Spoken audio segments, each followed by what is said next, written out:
The son of a lighthouse keeper and the Atlantean queen, Arthur Curry was a child of both the land and ocean. His quiet life was shattered when the obsession of a treasure hunter named Black Manta led to the death of Arthur's father. Leaving the surface behind, Arthur has taken his place as King of Atlantis, protecting both worlds yet feeling at home in neither. The Lord of Atlantis is a melee bruiser who excels at solo skirmishes and poking during teamfights. His passive is Rising Tide. After using a skill, Aquaman gains Rising Tide for a short time. His next basic attack will consume Rising Tide, dealing power damage and healing Aquaman. Rising Tide scales with power damage and its heal scales with attack damage. Trident of the King throws Aquaman's trident, revealing his target by marking them with telepathy. It deals power damage based on how far the trident has traveled. Stagger swipes his opponent's feet, dealing power damage and knocking them down. Aquaman rushes through his opponents with Undertow, dealing attack damage to all targets hit. If at least one target is hit, Aquaman may use Undertow a second time within a short window.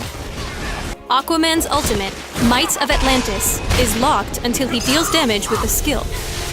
Based on the skill he uses, Might of Atlantis unlocks as a follow-up skill. Landing Trident of the King unlocks Surge, allowing a long-distance dash to any target marked by telepathy, and deals power damage on arrival.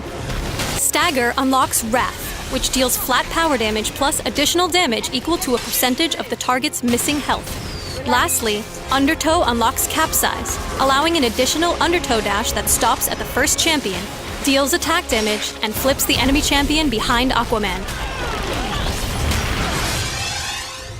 Try to maximize Rising Tide by landing a basic attack between each skill, providing added damage and healing. Trident of the King is a great harass but has a high will cost, so use it with care in the early game. One level in Stagger is very helpful when playing a solo lane against melee champions. Undertow has good area damage, making it good for clearing drone waves and a crucial investment on Coast City and Gotham Divided. Learning which Might of Atlantis follow-up to use and when is all part of mastering Aquaman. Surge is a powerful initiator, especially against enemy marksmen and supports. Wrath is a powerful finishing move, so prioritize low-health enemies. Capsize can help you escape or throw an enemy out of position, setting up a tidy kill. While Rising Tide's bonus damage scales with power damage, its healing scales with attack damage. Keep this in mind when building Aquaman. Artifacts with power damage like Starheart and Cosmic Staff afford Aquaman high burst damage and a more lethal poke with Trident of the King.